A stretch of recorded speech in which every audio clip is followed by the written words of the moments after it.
आज समझते हैं मामंग दाई की खूबसूरत कविता स्मॉल टाउन्स एंड रिवर्स को। ये कविता प्रकृति, जीवन और अध्यात्म को जोड़ती है, तो आइए इसे लाइन बाय लाइन समझते हैं। यहाँ कवि कहते हैं कि नदी की एक आत्मा है। गर्मी में ये जमीन को दुख की लहर की तरह काटती है।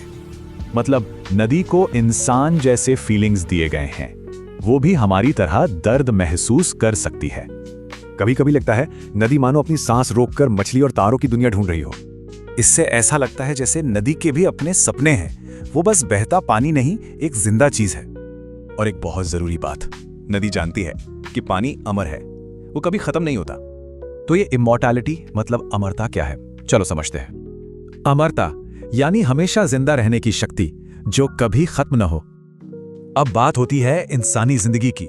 बचपन की खुशहाल यादें एक श्राइन यानी मंदिर की तरह होती हैं। ये यादें बहुत पवित्र होती हैं और इनसे ही शहर की पहचान बनती है। पर यहाँ एक कॉन्ट्रास्ट है। यादें खुशहाल हैं, लेकिन भविष्य को लेकर एक चिंता है, एक एंजाइटी है। तो देखिए, एक तरफ है बचपन की सुनहरी यादें और दूसरी तरफ भविष्य का अनजाना डर। कविता अब मौत से जुड़े रिचुअल्स की बात करती है और उन्हें सूरज और प्रकृति से जोड़ती है। तो सवाल ये है कि डेड बॉडीज को पश्चिम की ओर ही क्यों रखा जाता है? इसके पीछे एक गहरा सिंबलिज्म है।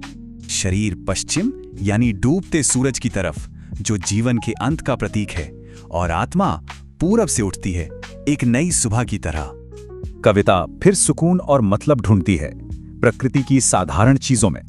मतलब जब हम नेचर से जुड़ते हैं, उन्हीं शांत पलों में जिंदगी सबसे मीनिंगफुल लगती है।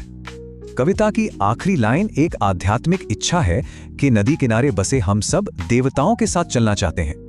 और इसका मतलब है नदी, सूरज, शहर, हर चीज में भगवान को पाना। तो संक्षेप में ये कविता नदी की आत्मा को शहर के जीवन चक्र से खूबसूरती से जोड़ती है। ये कविता एक सवाल छोड़ जाती है, हमारी जिंदगी में यादें, प्यार, कहानियों जैसी कौन सी चीजें हैं जो हमेशा रहती हैं?